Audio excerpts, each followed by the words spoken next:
الحمد لله وكفى والصلاة والسلام على من لا نبي بعد أما بعد فأعوذ بالله من الشيطان الرجيم بسم الله الرحمن الرحيم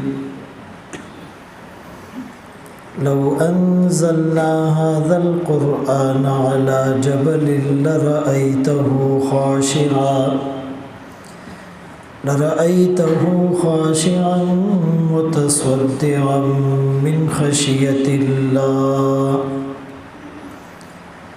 وتلك الأمثال نضربها للناس لعلهم يتفكرون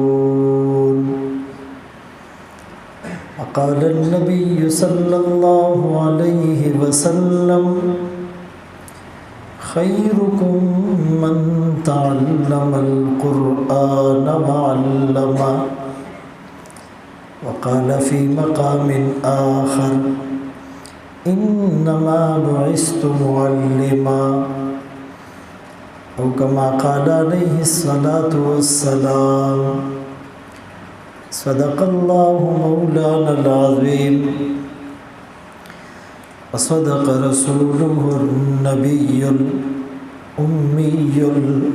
الهاشمي المدني الكريم ونحن على ذلك لمن الشاهدين والشاكرين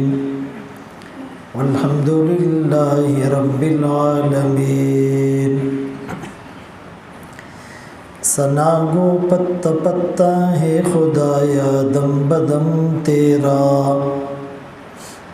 زمین و آسماں تیرے یہ موجود و عدم تیرا جو دنیا میں تیرا کھا کر شکوے کرے یا رب تعجب ہے کہ اس پر بھی ہو لطف و کرم تیرا جو تو میرا تو سب میرا فلک میرا زمین میری اور اگر تو نہیں میرا تو کوئی شے نہیں میری پانی پانی کر گئی مجھ کو کلندر کی یہ بات تو جھکا جب غیر کے آگے نہ تن تیرا نہ من اپنے من میں ڈوب کر پا جا سراغ زندگی تو میرا نہیں بنتا نہ بن اپنا تو بن واجب الاحترام گرانو قدرمندو عزیزانو مشرانو دا قرآن کریم پدی آیت کے دا رب العالمین دا فرمان و اعلان دے چی دا قرآن دور یو اعلی او وزنی کتاب دے کچری منگ دا قرآن او دا کتاب پا غر باندے کس کڑے و نازل کڑے و نو تاسو بلی دلیو چی دا غرون با ریزہ ریزہ او پا ذراتو کی تبدیل شویو پا دی آیت کی دو ٹکی قابل غور دی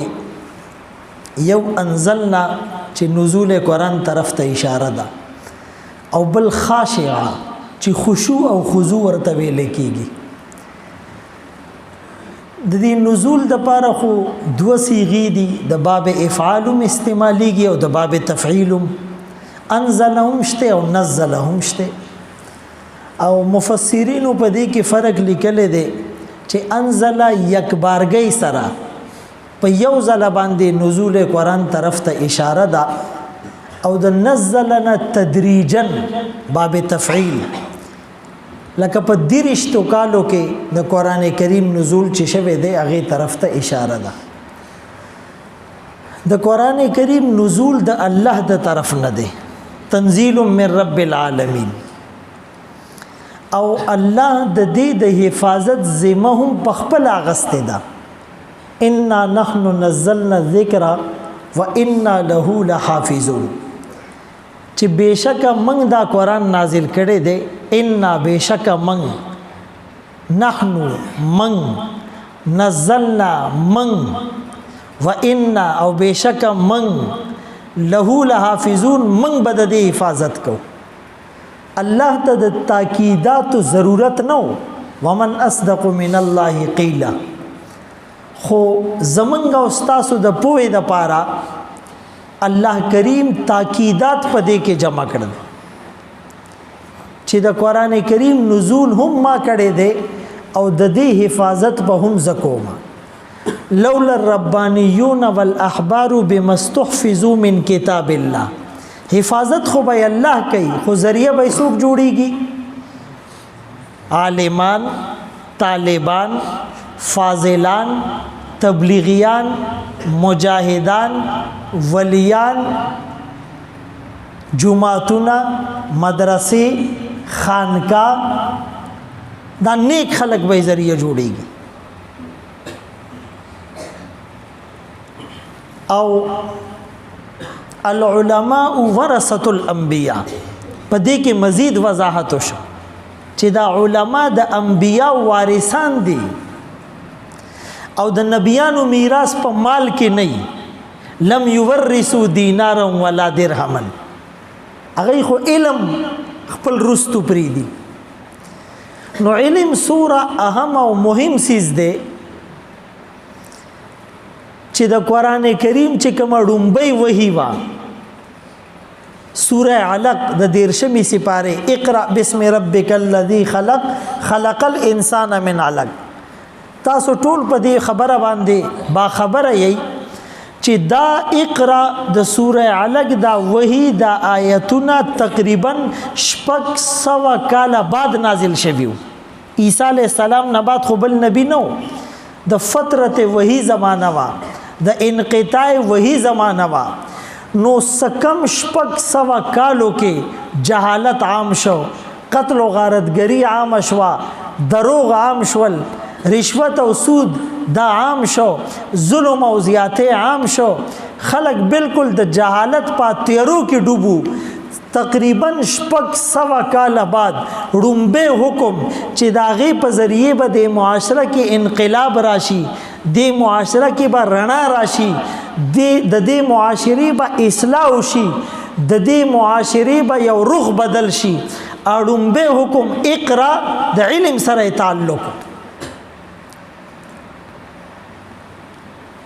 یو ډیر غټ عالم دی ډاکټر ابو غده عبدالفتاح رحمه الله، هغه یو کتاب لیکل دی الرسول المعلم واسالیبه فی التعلیم.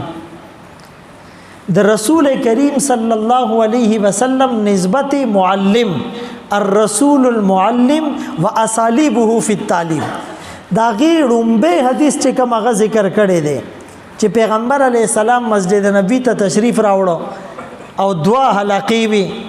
یوی حلقې کې د الله ذکر کېده، په دوا کې مصروفه وا، او بل طبقه او حلقه چې وا یتعلمون ويعلمون، هغه په تعلیم او په تعلم کې مصروفه وو. نو پیغمبر علیه السلام دواړو طبقو ته وکتل او سیو فرمایل کل علی خیر، چې دا دواړه طبقې په خیر باندې دي، دواړه طبقې په خیر باندې دي. خو په خپل په هغه طبقې کې هغه حلقې کې کېناستو چې هغه په علم کې مصروفه وا. و انما بعثت معلمه. نو د قرآن کریم د حفاظت ذمه خو الله غسته ده. لو انزلنا هذا القرآن على جبل، په دې کې الله اشاره وکړه چې دا قرآن موږ نازل کړی دی، او کچری دا قرآن موږ په غرونو باندې کوس کړی وې، نازل کړی وې، نو دا غرونه به هم بالکل ریزه ریزه او په ذراتو کې تبدیل شوي وو. دا خاشعا دا د خشوع نه دی. موږ ولکه مسکې د خشوع او خضوع نشته، په تلاوت کې د خشوع او خضوع نشته، په روزه کې د خشوع او خضوع نشته، په حج کې د خشوع او خضوع نشته، په بیان کولو کې او اوریدو کې د خشوع او خضوع نشته. جماعت ته جوړ کو، مدرسه دې جوړ کړه، تبلیغونو کې ګرځي، جهاد کوي، عالم شوي، فاضل شوي، مفتی شوي، خطیب شوي، خو خشوع در کې نشته. نو کچری خشوع در کې نوی نو دا ټولې منډې تړلې دا به بیکار او رایګا شي، دا به زمونږ د پاره وبال جوړ شي. مفسرینو دا لیکلی دي چې د خشوع مطلب دی ان تخشع له القلوب وتتصدع عند سماعه، چې په زړونو دی کپکپی تاری شي، وګړه بیږي، او چې کله دا قرآن واوري نو چې په غوږونو کې دی انقلاب راشي. نن موږ پورا قرآن واورو او په موږ کې تبدیلی نه راځي. عثمان ابن مزعون رضی الله تعالی عنہ یو آیت اوریدلو، ان الله یأمر بالعدل والاحسان وایتاء ذی القربى وینهى عن الفحشاء والمنکر والبغي. یو آیت واوریدو او سیوی استقر الایمان فی قلبی واحببت محمدا صلی الله علیه وسلم، چې ایمان زما په زړه کې راسخ شو، ایمان زما زړه ته کوشو، او د نبی علیہ الصلوۃ والسلام سره ما مینه او محبت شروع. په یو آیت باندې تبدیلی رااله. حضرت عمر رضی الله تعالی عنہ سوره غټ مقام ولا الله ورکو، خو یو وخت داسې دی چې تورې په لاس کې دا او په غصه کې دی، او وای چې نن با چراغ نبوت مړ کما او پیغمبر علیہ السلام با اوجنما معاذ الله، او روان دی چا ورته وی چې ستا خور هغه مسلمان شوا، ډیر په غصه کې د خور کور طرف ته روان شو، او چې کله په غوږونو تلاوت आवाज واورید، اول خو دروازه کولا وکړه او خور یې وخلا چې خستړې شو. نو خور ورته وی کچری ته د خطاب زوی نو زه هم د خطاب لوري یم، ته می ټوکړې ټوکړې کا، خدا کتاب نه پریدم، دا پیغمبر نه پریدم، دا ایمان نه پریدم. نو حضرت عمر رضی الله تعالی عنہ چې حیران او پریشان شو، عزت ما ته لګ دا قرآن واورم. بہرحال غالبا حضرت خباب رضی اللہ تعالیٰ عنہ چې د قرآن کریم تلاوت وکړو، طه ما انزلنا عليك القرآن لتشقى الا تذکرة لمن يخشى تنزيلا ممن خلق الارض والسماوات العلى الرحمن على العرش استوى له ما في السماوات وما في الارض وما بينهما وما تحت الثرى وان تجهر بالقول فانه يعلم السر واخفى. اس قرآن کریم اوری او زړه نرمیږي، رقت پی تاریکیږي، او د بدن ویخته یو درېدل، او فوراً ما د نبی علیہ السلام خدمت تورسوي او کلمه یو وي. نو دی خو به د قرآن یو آیت واوریدو او د زړه دنیا به بدل شوه، یو صورت به واوریدو او د زړه دنیا به بدل شوه. یو صحابي وای چې زه مسجد نبوي ته رالم او پیغمبر علیه السلام د ماښام مونځ پړاوی او قرات پکې کوي، او والطور وکتاب مستور فی رق منشور والبیت المعمور والسقف المرفوع والبحر المسجور ان عذاب ربک لواقع ما له من دافع. چې دا آیتونه مې واوریدل ویخترا باندې ودرېدل چې ستا د رب عذاب با ضرور راضی او واقع کیږي. با هیڅوک دا غي په دفع باندې قدرت نه لري، هیڅوک نشي لري کوله، هیڅوک تا نشي بچ کوله.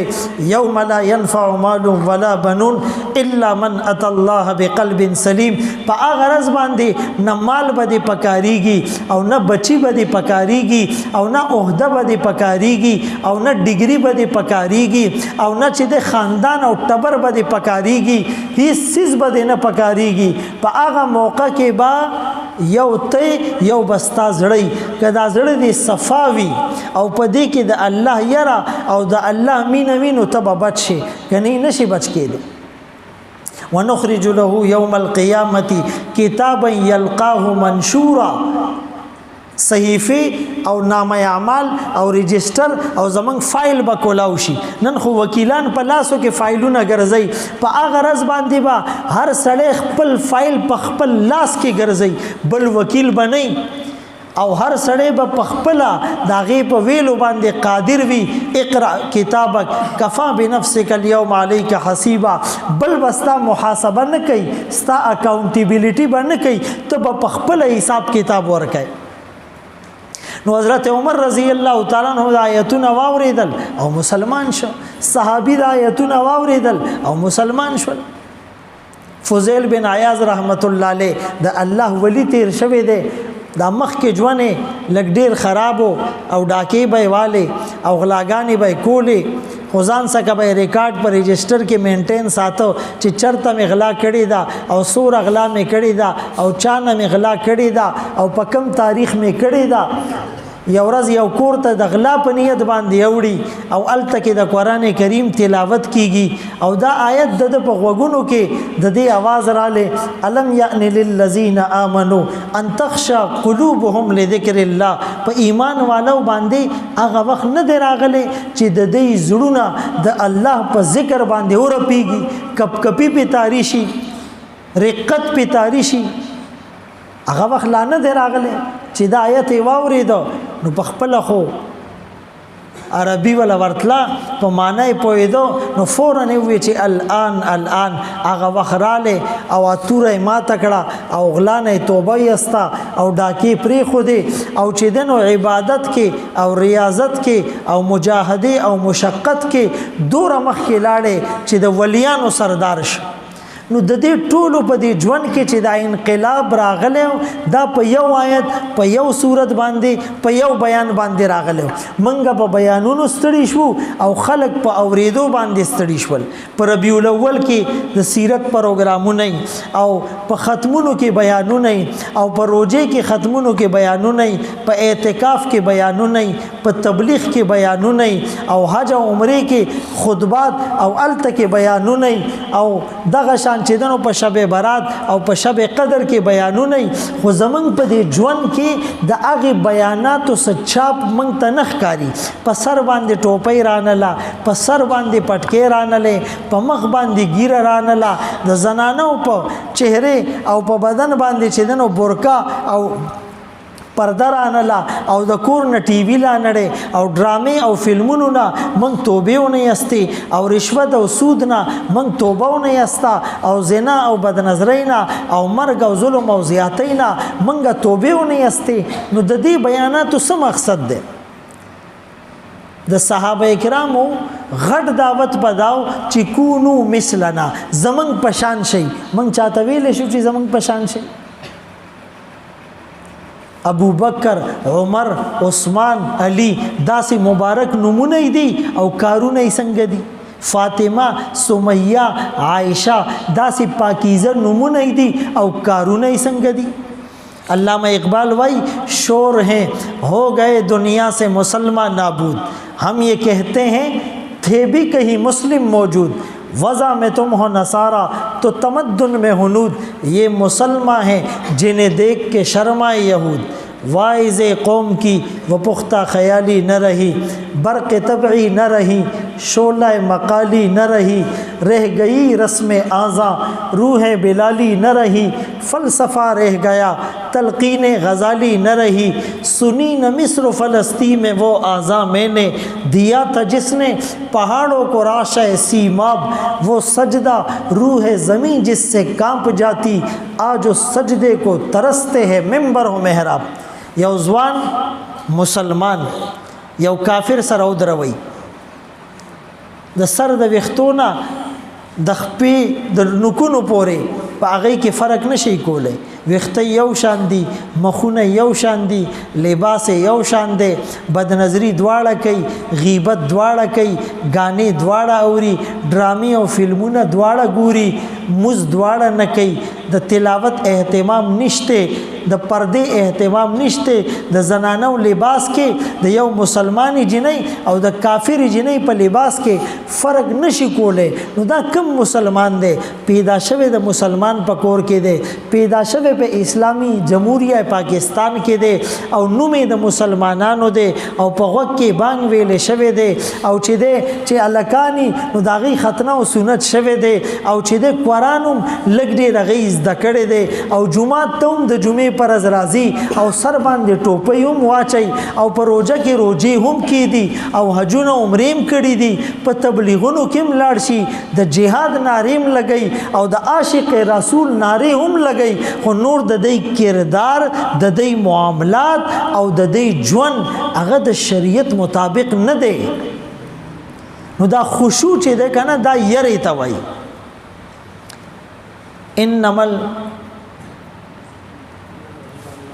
انما یخشى الله من عباده العلماء،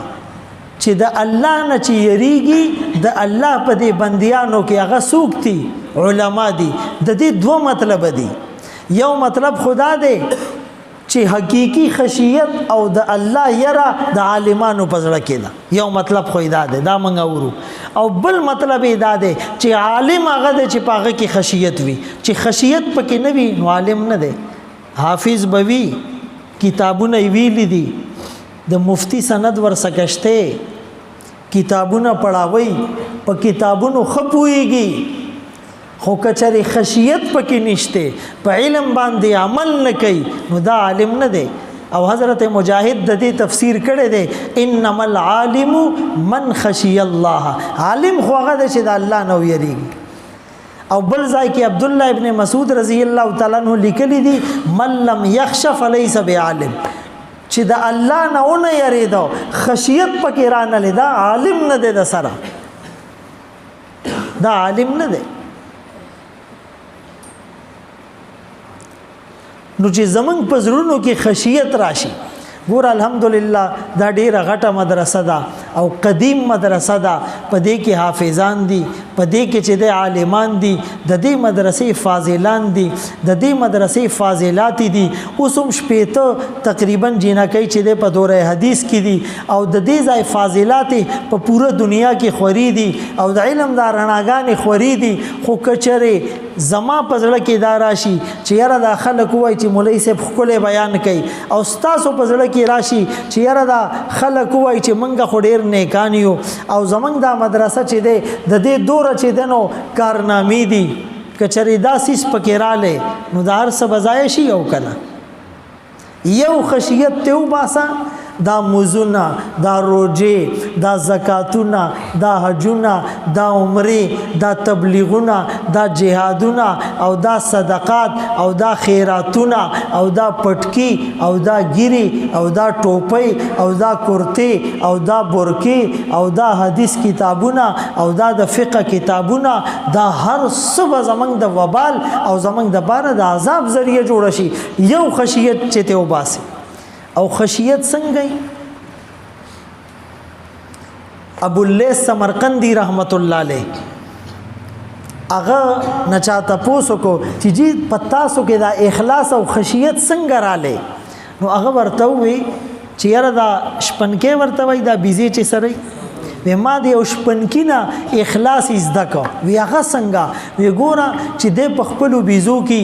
او د مستی موشي نو دته خو څوک نه ګوري، یو انسان هم نشته، چاپیرته ګډي بیزی دي او د خپل مال کې مصروفه دی، یو الله ورته ګوري د چې د ځان تیار کی او د په یخو بو باندې چاردامو کی او بیا د بانګ وای او بیا د مصلو غړی او بیا د په غر کې یا په ګودر کې چې د په موزو دريږي. اوس دته د دې بيزونه او د ګډونه او د مال نه علاوه هیڅوک نه ګوري، هیڅوک ولا تعریف نه کوي چې دا بيزي به وای چې یاره زمنګ دا مالک خو ډیر خسړې دی او ډیر سخی سړې دی او سوره اخلاص سره مسکی او مسکی سوره خشوع او خضوع دا هغه خو نه دا وای او نه د پزړه کې راضي چې دی به ماته دا وای، ما به اپریشیټ کی د صرف د الله د رضا د پاره دا عبادت کوي. وای چې داس یو انسان د زرګونو او د لکونو او د کروڑونو خلکو په مینس کې وي خو چې د پزړه کې دارا نشي چې څوک راته ګوري،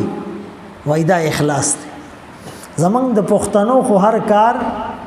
د ټولو نه وام چې زمنګ پشان کمزور ایمان او کمزور عقیده والی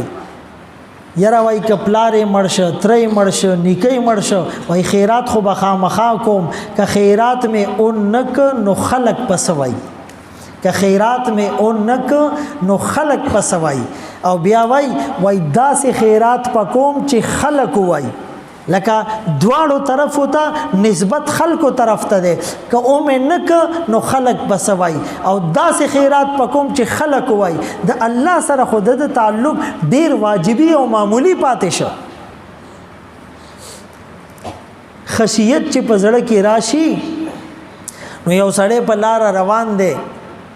او د انګورو یو باغ رالی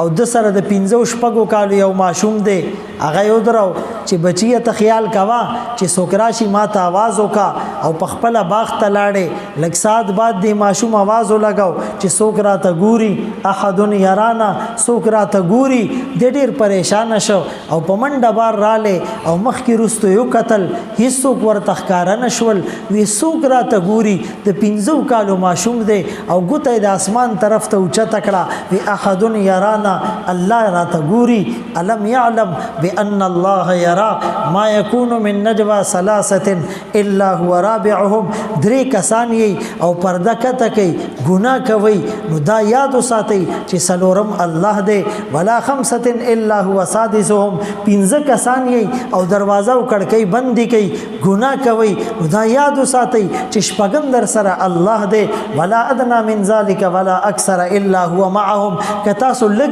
او کډیر یې پرانا کی او که پتیاره کی که نږدې یې او که لرې یې که ماشومان یې او که ځوانان یې که بوډاګان یې او که عالمان یې که نارینه یې او که زنانه یې الله تاسو ته ګوري. ان الله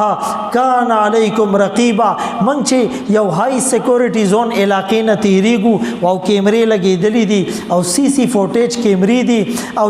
कैमरे की आंख आपको देख रही है दाई पकी लिखली भाई ऐसी वैसी हरकत नहीं करना वरना आपकी हरकत को नोट किया जाएगा. तो क़यामत परस खुबम दा मंजरी ला युगादिरु सगीरा वला कबीरा इल्ला अहसाहा. छोटी बात बड़ी बात फरिश्तों ने रजिस्टर में नोट कर रखी है. ऐसे रजिस्टर में ला युमहा वला युबद्दल जिसका लिखा हुआ न मिट सकता है न तब्दील हो सकता है. उसके पास देखने वाली कैसी आंख मैं और आप सामने देखे पीछे नजर न आए दाएं देखे बाएं नजर न आए ऊपर देखे नीचे नजर न आए सामने देखे दीवार की ओट में नजर न आए दिन के उजाले में देखे रात के अंधेरे में नजर न आए बचपन और जवानी में देखे बुढ़ापे में नजर न आए. लेकिन उस अल्लाह के पास देखने वाली ऐसी आंख है ला तअखुज़ुहु सिना वो ऊँगे नहीं वला नौम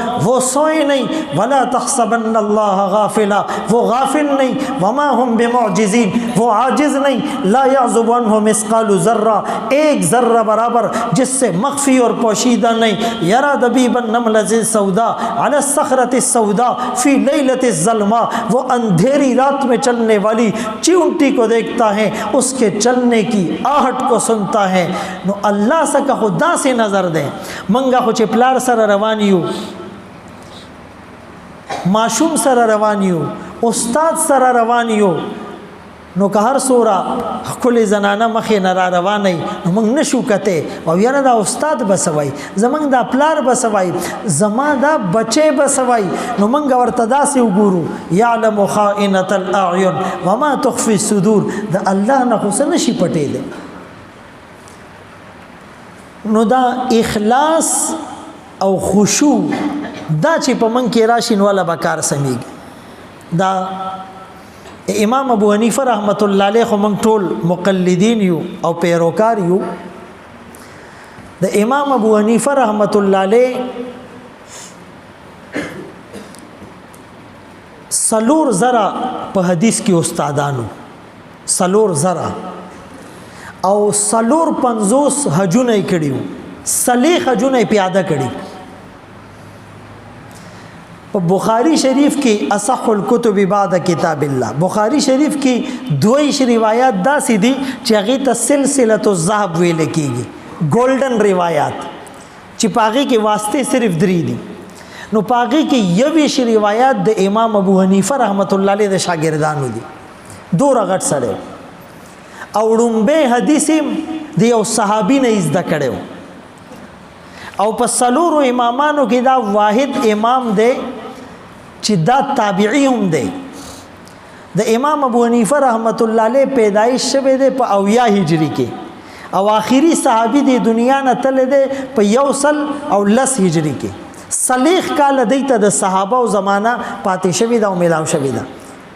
دا خیر القرون قرنی د خیر القرون الفاظ خو نه ملاویږي خو خیر الناس قرنی دا الفاظ حدیث کې ملاویږي. ثم الذين يلونهم ثم الذين يلونهم. نو دا امام ابو حنیفه ته امام اعظم زکوای چې د تابعی ومو دا نور تابعین وو.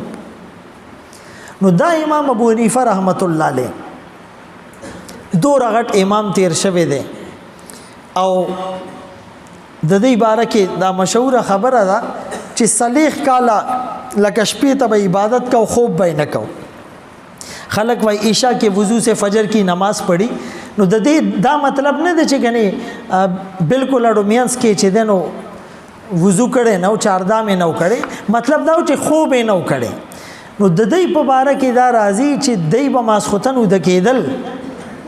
یو ځل په لار کې روان دي او دو ماشومان یو بل سره خبرې کوي والا لا لکه پلانې رااله یو مولا چې تیریږي عالم چې تیریږي ماشومان یو ګوره مولوی صاحب رااله صاحب حق صاحب رااله صاحب حق او پښتو کې ورته صاحب حق صاحب وایي یو ګوره پلانې رااله. نو چاوي چې دا خو پلانې عالم دی وی ښا وی ولې دې څه کوي وی دې شپې ته ودکیږي نه ټول شپه د عبادت کوي. امام ابو حنیفه رحمت الله علیه دا خبره واوریده نو مخکې به خوب کو وی خلق زما باره کې دا ګمان ساتي دوره خط توقع ساتي چې د ټول شپه عبادت کې او ته خوبونه کوي نو د اخیر از نه بعد تر مرګه پورې وای شپې ته نه ود شوي عبادت پای کو. نو موږ نه زمنګ د عوام څه توقع ساتي چونکه طالبات هم خبري اوري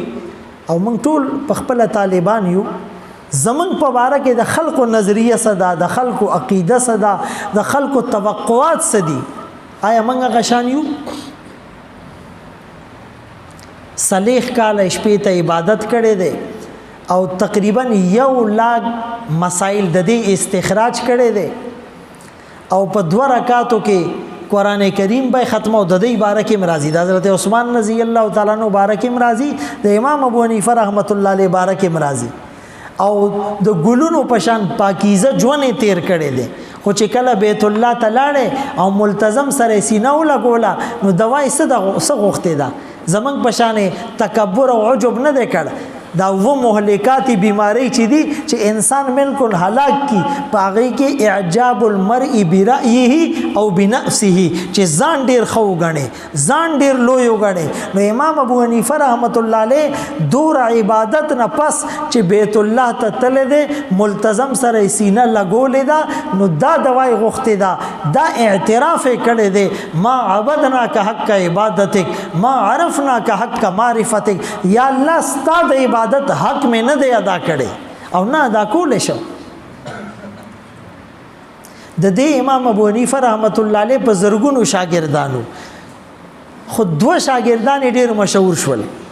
دا غي نوم بتاسو لدرزي څوک امام ابو یوسف او امام محمد رحمت الله. دا امام ابو یوسف رحمت الله علیه دل الله دوره مقام ولی ورکو یو کم 10 کالا وی زمان نشي یاد چې ما لکه د سار موز امام ابو حنیفه رحمت الله علیه سره نه کړي. امام ابو حنیفه رحمت الله علیه به موز نه پڑھاوو الامام الزامن د دې ټکی نه بدور یریدو چې ما یو کتاب کې پڑھاو کړ دي چې په ژوند کې چری مستنو مخ کې شوه. خو امام ابو یوسف رحمت الله علیه وای چې یو کم 10 کال زمان نشي یاد چې امام ابو حنیفه به د سار موزو کا او زبر ته مخ ته نوم ناس نن چې نه میاشتې طالب علم چوټیونه کې موږ او صاحب ترتیب دی انعام ولا ورکو پکاروم دی دامیو قربانی ده خو یو کم 10 کالا او د سحر موز نور موزونه نه د الله مرتبه او مقام داسې نه دی ورکړي. بل شاګرد دی امام محمد رحمت الله علیه د پوره نوم د محمد ابن حسن شیبانی محمد ابن حسن شیبانی رحمت الله علیه. نو د په باره کې راځي چې وای د ولس کالو نو مدرسې ته لاړ امام ابو حنیفه رحمت الله علیه سکوي چې جی ما داخل کړي ز عالم جوړېږم. نو امام ابو حنیفه رحمت الله علیه ته تاسو کو چې ته حافظ یې رجی حافظ خو نه ما حفظ خو مې نه دی کړی خو بس کتابونه وامه علم یې زده کوم. نو امام ابو حنیفه رحمت الله علیه ورته وایي چې مخکې حفظ وکړه بیا ما سکه راشه، بلکې هغه ټیم به عمر کم و شاید. خیر خدای لاړې او یو هفته پس بیا راغلی، ورځې پس څو ورځې پس ورځې پس بیا راغلی. امام صاحب ورته وی هلکه ما خو درته ویلي چې حفظ دې نه دی کړی نو لا کتابونه مه وایه. وی جي حفظ مې وکړو په څو ورځو کې 2 ورځو کې. امام صاحب ته امتحان واغسته قرآن ورته یادو. امام شافعی رحمت الله علیه څنګه حافظه وا خو یو وخت داسې و چې استاد ته وی چې حافظه مې کمزورې ده. موږ ته که څوک وایي که نه چې یاره جي د بچي مې حافظه کمزورې ده کون ذهن دی نو موږ وایو یاره بابا جي بادام پې وخوروه، پستې پې وخوروه، دود وله ورکوه، فروټ پې خوروه، د سبزۍ استعمال دې زیات کی، مچۍ دې ډېر وخوري، چڼه دې ډېره خوري. زه د دې خبرو نه څوک نه منع کوم، دا څیزونه ولم ورکوئ. هسې نه چې طالبان ماشومان بیا ماته خیرې کوي، دا ولم ورکوئ. خو امام صاحب ته استاد څه ووایي فاوصاني الی ترک المعاصي چې ګناهونه پرېږده، ګناهونه پرېږده. د علم یو نور دی او دا نور الله ګناهګار سړي له نه ورکوي. ګناه پرېږده. نن د موبایلو زمانه ده که نه او واتساپ ټول استعمالوي. په دې واتساپ کې بره لیکلي لاست سین، د دې مطلب دی چې په آخري ځل موږ دا کله کتلی نو د چا په موبایل کې به 5 منټس اګوي، د چا په موبایل کې به 10 منټس اګوي چې 15 منټه مخکې چې موږ کتلی په موږ سات چرته تیریږي چې څنګه سلام وچار باسي نو د دوا نه مخکې یو ځل دا ګورو چې څنګه تعلق زمونږ ټي وي سره دی، ډرامو سره دی، فلمونو سره دی، میچونو سره دی او اخبارونو سره دی او موبایل سره دی او واتساپ او فیسبوک او یوټیوب سره دی. که داسې تعلق زمونږ قرآن سره جوړ شو نو په دې معاشره کې به انقلاب راشي، تبدیلی به راشي. و یو زنانه وه نو بچې پردیس کې و بهر نو هغې به 3 میاشتې بعد 4 میاشتې بعد یو خط او یو لفافه را لېږله مور د پاره. نو د مور به یا لفافه چې دی چپ کړه، سترګو سره به یې ولګوله، په سر به یې کېښوده او په صندوق کې به یې چې دی محفوظه کېښوده. یو 2-3 کاله چې وشول نو یو سړی ورکره رالی وی یاره د بچي دې څه خبر مبر راځي، خیر خبرې راځي، وی او جی راځي. هر 2-3 میاشتې بعد یو لفافه را لیږي. وی ښه کم دي لفافې؟ وی په دې صندوق کې دي. وی ما خو به هغه ښکل کړې او په سترګو به مې کېښودې او په سر به مې کېښودې او ډېر په ادب او احترام سره او ډېر حفاظت سره مې هغه په دې صندوق کې ایښې دي. وی راوباسه چې لفافې راوباسلې او کلاوې کړې نو په هغې کې به د مور دپاره پیغام ومو او څه پیسې به پکې وې. خو هغې ته پته نه وه، هغې چرې یا لفافه کولاوه کړې نه وه چې په دې کې زما دپاره څه پیغام دی. دغه شان موږ ډېر خلک قرآن کریم کولاوو نه، بس چپې کو، په سترګو یې کېدو، په سر یې کېدو، المارۍ کې کېدو چې څوک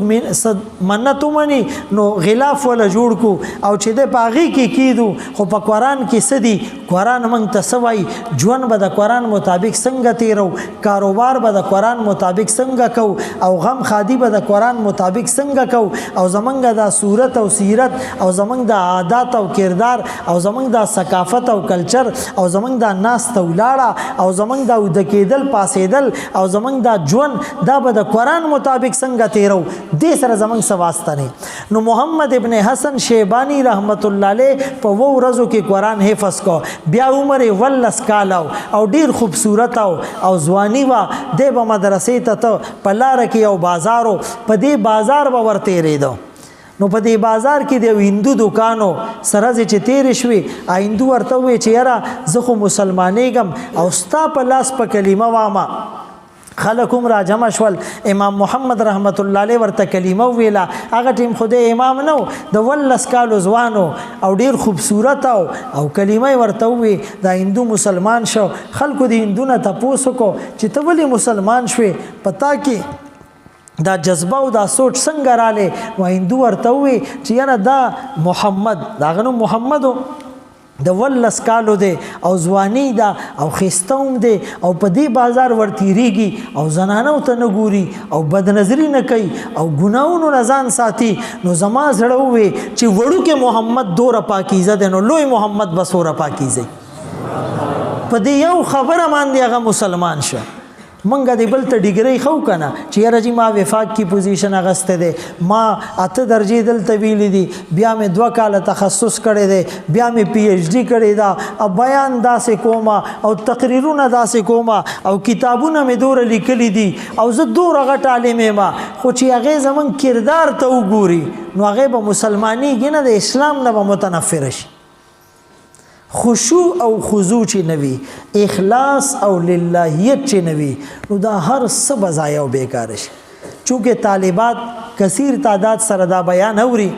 یو گزارش هغې ته دا دی چې دا ستاسو خوش قسمتي ده چې الله پاک تاسو قبول کړي او داسې یو قدیم ادارې سره ستاسو تعلق او نسبت قائم شو چې په دې څومره شکر ادا کوي کم دی. لئن شکرتم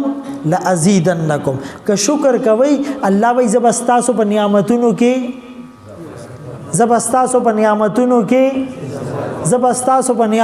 کې ضرور به ضرور اضافه کوم. دا پکې وایي کنه لا ازیدنکم، لامم د تاکید دی او نون سکیله هم د تاکید ده، زه به ضرور ستاسو په نعمتونو کې اضافه کوم. نو یو خو چې موږ په شکر ادا کو، بل گزارش دی طالباتو ته دا دی چې ستاسو یو خو دا نیت پوي چې موږ دلته نه لاړ شو خپل کلی ته او یا خپل کور ته یا یو بل علاقې ته بل وطن ته، نو هلته به د علم خورو، د دې رڼا به خورو، د دې فیض به خورو. که مدرسه وی ډیره ښه ده، کنی مدرسه ضروري نه ده په خپل کور کې چې د ګاونډ زنانه راشي چاته مس صحیح کوي، چاته مسایل وښیي، چاته تجوید سره قرآن وښیي، نو دا د دې مدرسې دپاره او د دې د مشرانو دپاره او د دې د معاونینو دپاره او د دې د استادانو دپاره او د دې د معلماتو دپاره او د دې د طالبانو او طالباتو دپاره او د دې کلی او د علاقې دپاره د صدقه جاریه سبب بم جوړیږي، د خیر سبب بم جوړیږي. خو ورسره چې تاسو کې د خدمت جذبم وي. اکثر چې د علم راشي کنه نو د علم هضمول لږ ګران کار دی، بیا په سړي کې لږ عجب راشي. مفتی محمد تقی عثمانی صاحب دامت برکاتهم العالیه په کراچۍ کې یو اداره د خلفای راشدین، الته د بناتو ختم بخاری تقریب او پاغي کې مستوراتو ته بیان کو، طالباتو ته نو دا خبره وکړه چې موږ څخه ډیر داسې شکایتونه راځي چې په هغې کې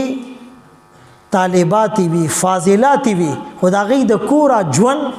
د خاوند سره تعلق،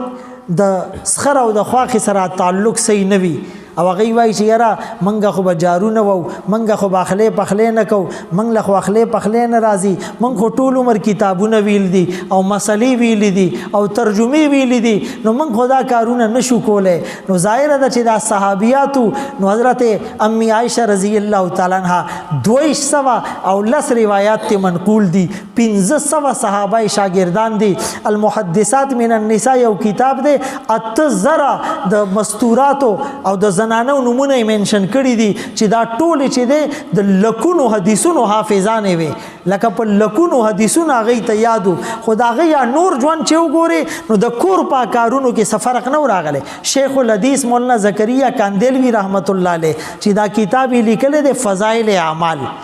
موږ ته خو صرف دا معلوم دی که نه یاره واوجي د مولانا زکریا رحمت الله علیه غټ کاوش دی، دا فضایل اعمال یې لیکلی دی، د دې زوړ نوم تبلیغي نصابو دایم یو کاوش دی. خو بل کاوش یې څه دی؟ هغې د بخاري او شرح لیکلی دا کنز المتواری علی صحیح البخاري په 20 جلدونو کې ده. هغې د موطا امام مالک یو شرح لیکلی ده او داسې شرح یې لیکلی ده چې یو مالکی عالم هغه وکته نو هغه وی چې حنف الموطا، دغه چې د موطا حنفي کو، دوره قابل سړی او معمولی سړی نو.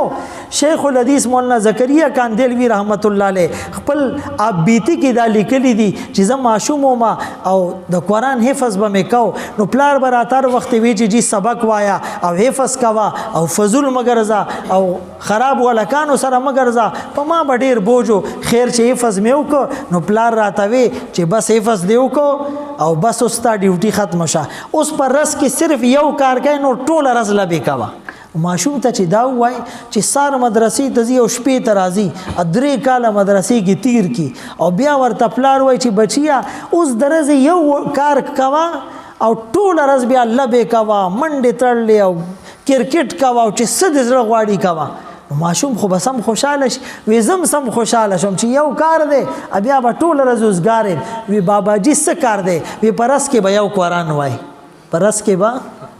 یو قرآن په خپل وای چې زه به سار د مزن بعد بره د جمعات کمرې ته ختم او ماسپخینه پورې به یو قرآن ما ختمه. د خپل د کور د زنانو باره کې لیکلي دي چې 1520 سپارې به روزانه وي خو دې سره به اخلې پخلیم کو جاړو پوچه به هم کوله او په هغه زمانه کې د زنانو کارونه ډیرو د هر څه به کول. نو چې موږ دې طرف تم لږه توجه ورکو ټولو نه غټ سیس خو اخلاق ته د قیامت پرس ټولو نه نږدې به پیغمبر علیه السلام ته څوک وي احسنکم اخلاقا چې اخلاق ښایسته وي اخلاق بهترین وي. د نبی علیه الصلاۃ والسلام دا تعلیمات او دا فرمودات دا منګه تاسو اورو بیانوي په کتابونو کې موجود دي خو چې زمنګ په عمل راشي زمنګ ژوند بخښته شي او زمنګه دا ژوند چې دی دا به د شریعت مطابق شي کنه نو علم والا او بے علم برابر دې نشي. هل یستوی الذین یعلمون والذین لا یعلمون دا هل استفهام انکاری دی چې څه علم او بے علم والا برابر دې شي چری هم نشي برابر دې. نو د دې دوه مطلب دي. یو مطلب خو دا دی چې د علم والا او فضیلت ډیر اوچت دی يرفع الله الذين آمنوا منكم والذين اوتوا العلم درجات. او بل مطلب دا دی چې دیم ګناه کوي هغه هم ګناه کوي د دواړو سزا به یو شان نه وي. چې سره د علم ګناه کوي دنه به تپوس زیات کیږي دنه به تپوس زیات کیږي. الله تعالی دې موږ ټول له په دې خبرو د عمل توفیق راکړي او الله دې زموږ د نشست او مجلس زموږ د نجات ذریعہ وګرځي. الله دې د ادارې لا خوب ترقی ورکړي او الله دې د دې ځای چې کوم معلمین معلمات طلباء طالبات معاونین دي منتظمین دي او بانیان او مؤسسین دي او اهل علاقه دي دا طالبان ټول الله دې دینه د دین کار والی اخلاص للهیت او د استقامت دولت تی ور نصیب کی. واخر دعوانا الحمدلله بالله. جی جی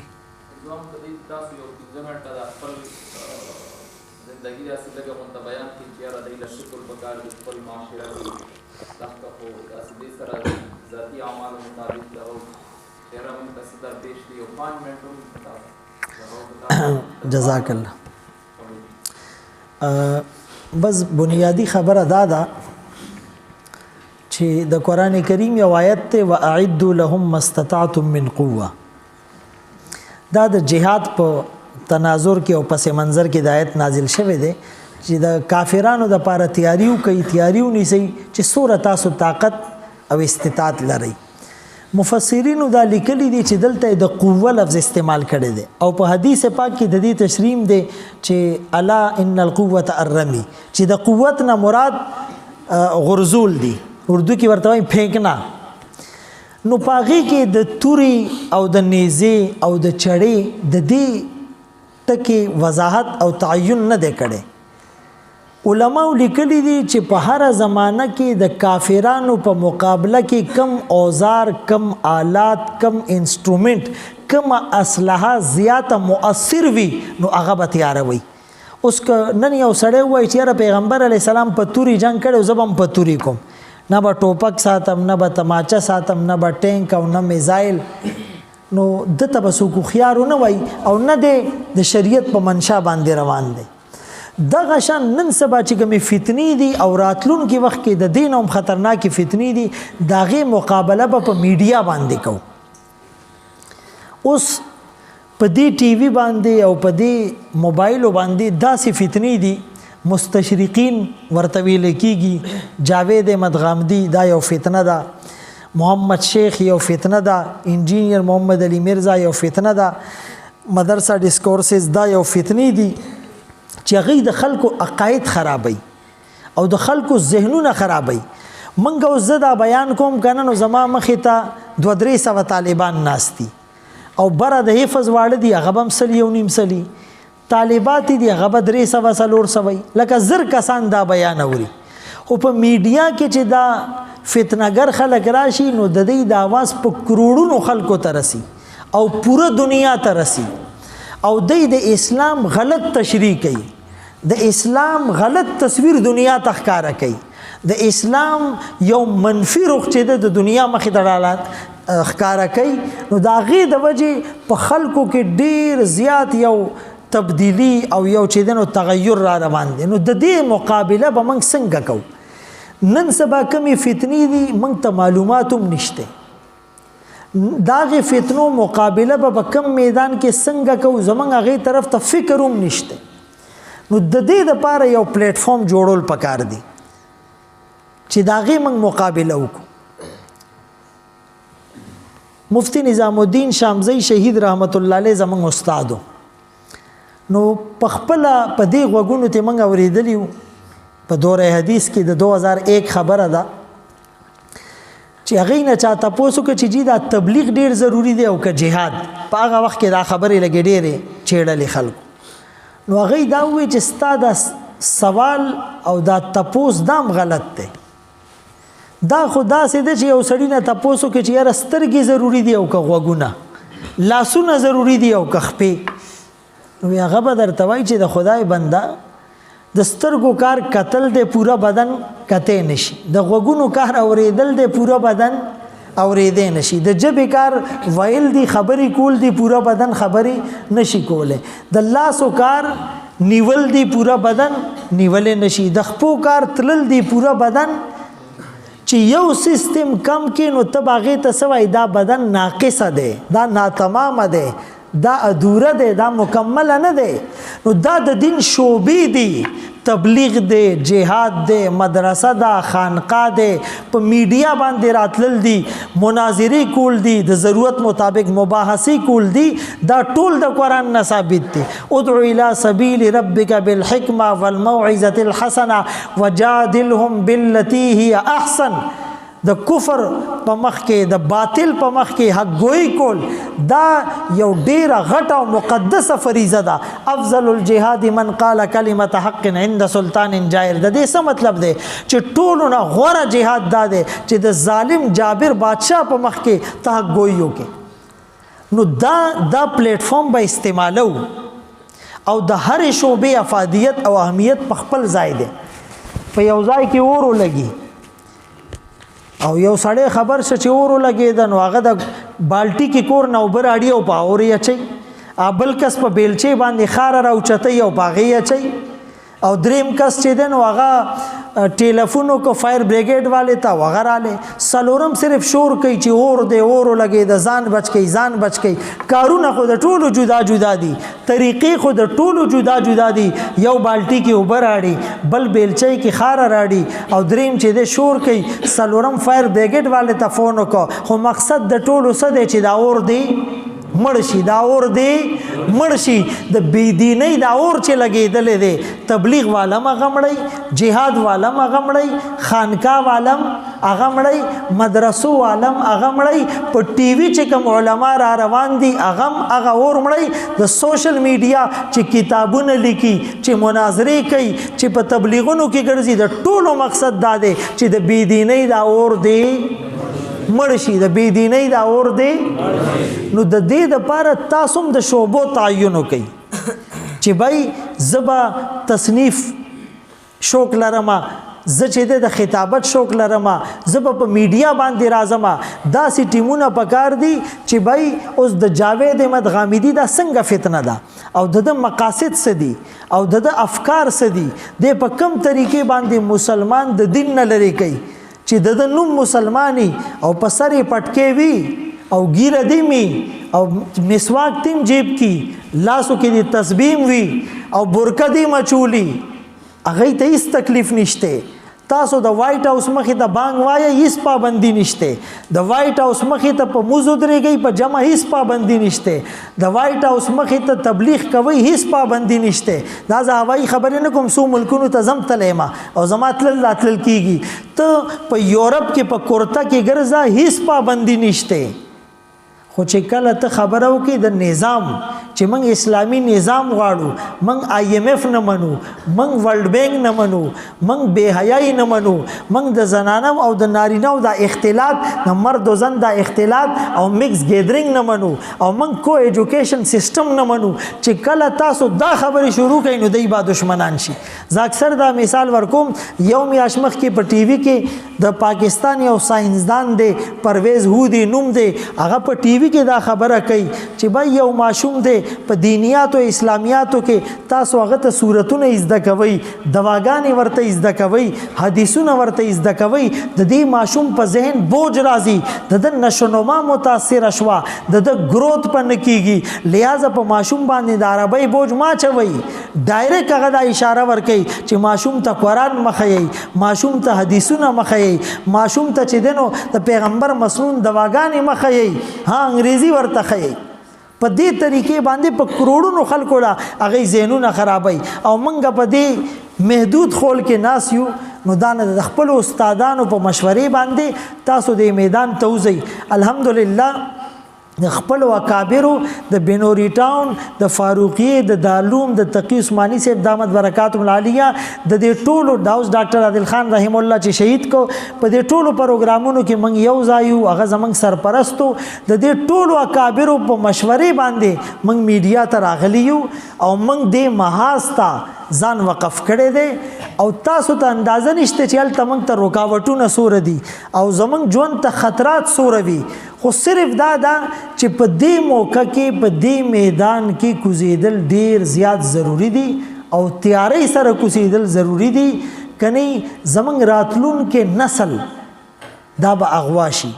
مخکې چې بچا ماشوم اغوا کاونو دغه شان به اوچت کا غیب بای کا اوس ماشوم ستا په غیږ کې دی ستا په کور کې دی ستا په گاڑی کې دی تا سره ستا په پټی کې ناشته کو ذهن د مسلمان نه دی سیکولر او لیبرل دی د دې لپاره چې دا ځوانان دي د علم کې دي رسوخ حاصل کی